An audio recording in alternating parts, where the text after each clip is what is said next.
Ahoy hoy, this is Michaela from Team Retrogue, where we like retro games, we like roguelikes, and we like the devices that bring them to us. Now, the device I'm currently unboxing for this video is actually one that I purchased back in November, and that device is the Anbernic RG351V. I actually mentioned this device in my last video where I considered it one of my top 5 handhelds of 2021. So in this video we're going to dive a little bit deeper and I'm going to explain why that is. We'll unbox this device real quick and we're going to review the out-of-the-box experience with the included SD card. And if you want to dive deeper, we're also going to install a custom firmware called ArkOS, and that's really going to increase the potential for this retro device. And ultimately, if you're willing to put in a little bit of work, this could be a premier retro device for you even in 2022. The RK3326 chipset is getting a little bit dated, but there really are a lot of positives here, especially if you are into the old school GameBoy DMG form factor. In the box you get the unit and you do get a glass screen protector, but I ended up not using it because I'm just really bad at applying screen protectors and I just couldn't get it on without the bubbles. And you'll get your USB-C to USB-A cable and some literature, but there's not much to talk about with what's in the box. It's a pretty basic setup, but really we are only interested in the system here. So now that we've unboxed this thing, let's get into the nitty-gritty and let's get started. Alright, out of the box, this thing does come with 2 micro SD cards. You can see they put stickers on the side because they really don't want you to take these out. But you might be getting these and you might not want to tinker with it, so let's see what experience you would get if you were to just buy this and play it right out of the box. And this device does come preloaded with Emulec, and it does have some ROMs on it, which is very shady on both counts because they may be using Emulec without permission, plus there's the issue with selling a device with ROMs on it, and that may conflict with ROM legality. Furthermore, the Emulec experience as well as the included ROMs are not the best. Most of these ROMs are in a different language, and some of them don't work all that well. This firmware doesn't seem to have actually been optimized for this system. And plus the fact these memory cards that come included with these units are very cheap and often prone to failure, let's jump into a game of Super Mario Bros. I'm going to show you what I mean.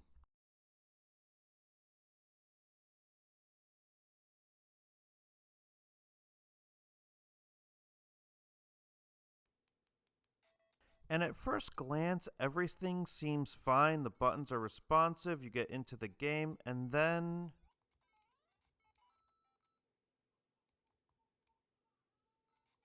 that hiccup to me seemed very odd. It could be unique to the SD card that I got, but that could be a sign of SD card corruption right out of the box. Plus, once I was done testing, I tried to exit the game and found that the usual RetroArch shortcuts were not working.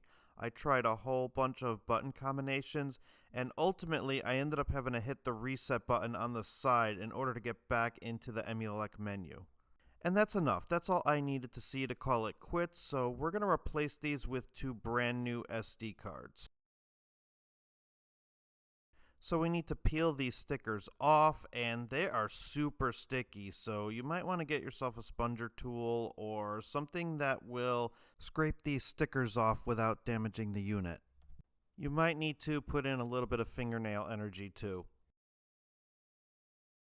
And you could see the unit comes with 2 very cheap SD cards, a 16GB and a 64GB. One of these is to house the operating system and the other is to house your ROMs.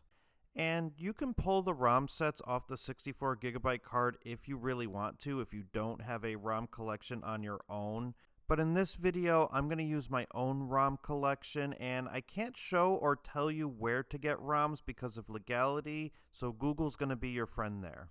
I'm going to use two SanDisk SD cards as replacement. One is going to be a 16 gigabyte for the operating system, and I'm going to use another 64 gigabyte card for ROMs. And that's one of the nice things about this unit. If something happens and you need to wipe your operating system and start over, or you want to try one of the other custom firmwares available, you can do that without having to reload your entire ROM collection.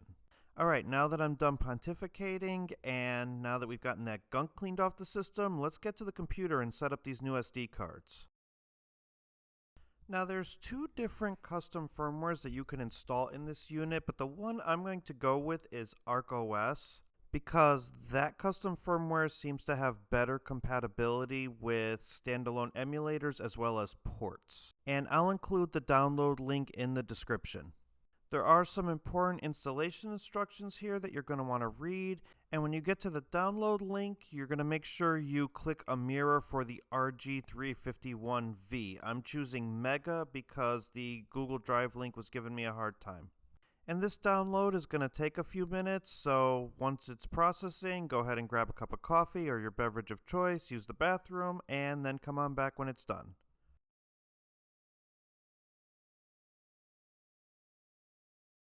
Alright, now that our download is finished, let's right-click the file, and we're just going to extract it right to the downloads folder using 7-zip. And it will add an IMG file right to the same directory. Now let's plug in our new SD card. I'm going to plug in the 16 gigabit one, and we're going to use Win32 Disk Imager to write the operating system to the SD card. So on the right, make sure you've picked the correct drive letter for your SD card. Mine is J. And then click the folder button to navigate to that ArkOS IMG file. Go ahead and select it. Then click Open. And we're ready to go. Click the write file, and it's going to ask you to commit. Go ahead and click Yes to commit. Once the SD card has been properly flashed, we're going to put it in the top SD card slot on the 351V. So let's do that now.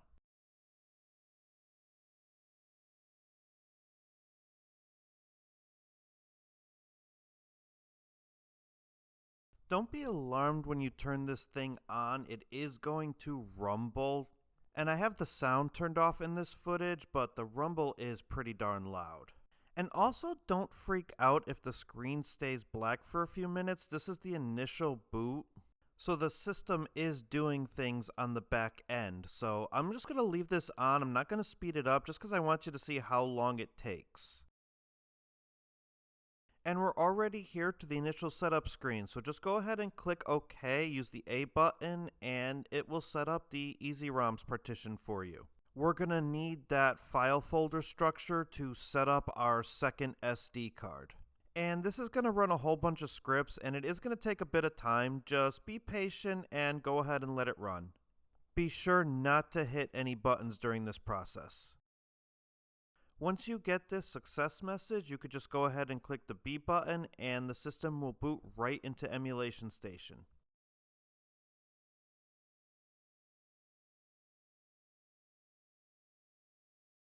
And again, it may take a minute or two for the system to get to the home screen. Just don't freak out if you see that black screen. It is doing stuff. And here we are. This is stock ArkOS. There's a couple of freeware games on here. I don't know why I held the system at such a weird angle. We're not going to do much here anyway. We're going to actually shut down the system, so go ahead and press Start. Go down to Quit. Click Shut Down System and Confirm. You'll need to do this every time you shut down your system because it is a mini computer. So I'm going to walk you through this next step. You want to take the 16 gigabyte SD card, plug that into your computer, and you're going to copy all the folders from the EasyROMs partition onto your hard drive. Now your second SD card should be in FAT32 format, and you can use a program called GUI Format to do this. I'll include a link in the description to that program. And then from there, it's just as simple as putting your ROMs in their respective folders and plugging the SD card into the bottom SD card slot on the device itself. And once you've done that, you can boot right back up into ArkOS. And you're not going to see your ROMs at first because we have to manually switch over to that second SD card. So let's go down to Options, and we're going to go to Advanced.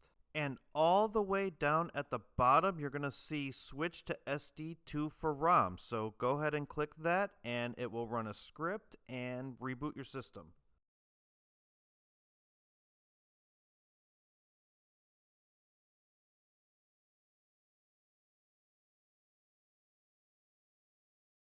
And there you go. Here's my ROM collection here, and you can see all my games in their respective folders. And right off the bat, everything just looks much cleaner compared to the stock experience I showed you earlier in this video. So let's go ahead and get into some game testing. So I've had some more time to spend with this unit, and I was able to customize my themes and put some menu music on. This particular theme is called GBZ35, and I feel like it really fits the aesthetic of a Game Boy system well. Here's Super Mario Bros., and I'm just showing this because on ArkOS, all of the issues that I was having playing this game are now gone. Now we're running a better SD card, and we're also running a more optimized operating system, so everything up to PlayStation, you're going to have great performance. And all the RetroArch shortcuts work, so you can use Select and X to get to the menu, you can use Select and Start to exit. And there are some visual tweaks and configurations you can do with each emulator core, but I just booted this game up and it looks pretty good right out of the box. The screen is where this device really does shine. It's bright, it's got a great 4:3 aspect ratio at 480. And these older games just look really good on it. Here's some arcade emulation. This is CPS 3, Street Fighter 3, Third Strike, and most of these systems can emulate CPS 1 and CPS 2 with no problem. CPS 3 is usually the one that tends to struggle, but we're getting 60 frames here. Buttons are a little bit on the clicky side, but they're responsive. I'm able to pull off moves. I'm not very good at fighting games, but at least I can do a Hadouken or two.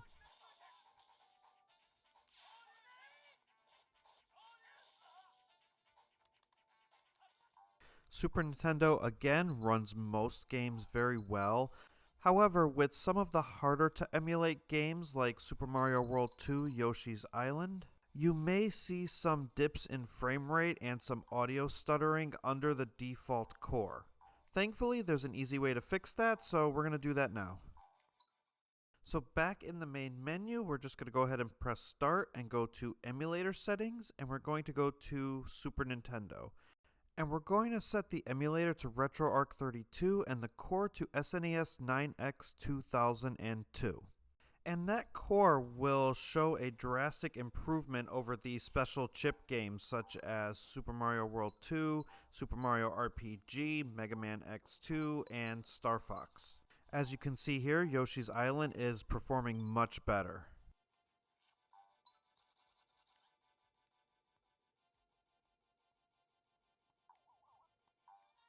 While we're on the topic of SNES games, this has actually become my go-to device for MSU1 enhanced games, such as this version of Super Mario World, and this has an enhanced soundtrack and just sounds really great. I learned about MSU1 enhanced games through Retro Game Core. I'll include a link to his video in the description.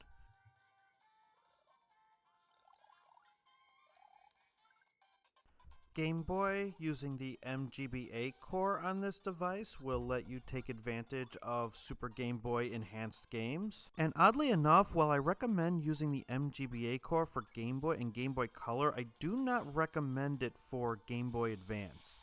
I ended up seeing frame rate dips when using MGBA to actually play Game Boy Advance games, but if you keep everything on auto for Game Boy Advance, you should get very good performance. By default, Game Boy Advance is a little bit stretched out resolution-wise because of the 4:3 screen, but you can tweak this in settings. I was going to change the resolution to 3x2, but then I found myself actually not minding the stretched out resolution, so I just kind of kept it at 4x3 and it didn't bother me.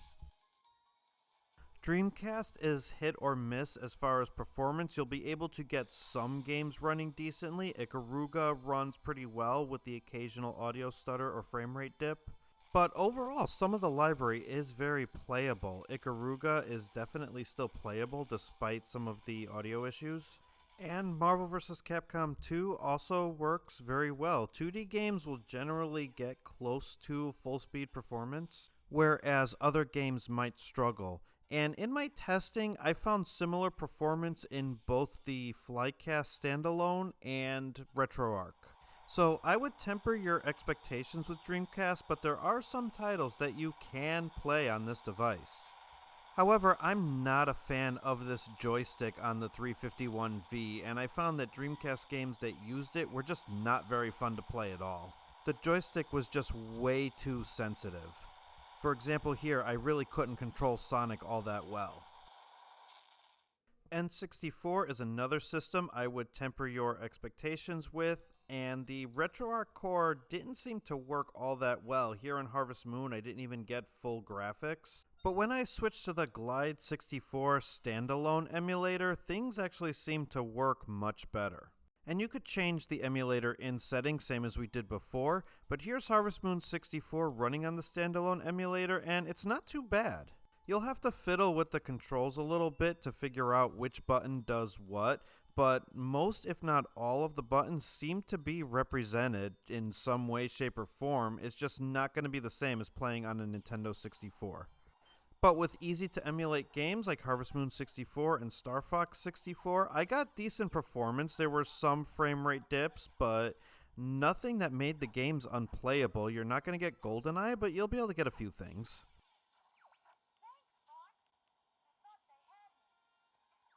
And the last thing I want to mention in ArkOS is its ability to run native ports through Linux. And while you get some stuff like Doom and Diablo, you can also put some Steam games like Freedom Planet and Shovel Knight on this device. Again, this is something I learned from Retro Game Core, so I'll include a link in the description to that tutorial as well. But this device has become my go-to machine for ports. Like if I want to play Shovel Knight, I'm going to play it on one of two devices, my Switch or the RG351V, and it depends on portability, where I am, and how I feel like playing. You will have some issues with having a 16:9 game on a 4:3 screen, so you will have black bars on the top and bottom, so if that doesn't bother you, game away.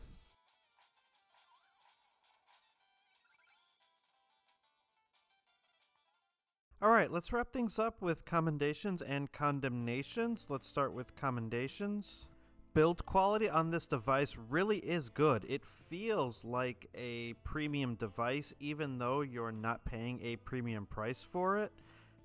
I really can't get over how beautiful this screen is. It actually does make gaming on this device really just a joy. And this system is going to play everything up to PlayStation 1 with no problem, and you'll get somewhat decent performance on some Dreamcast and N64 games because of the optimizations in the ArkOS custom firmware.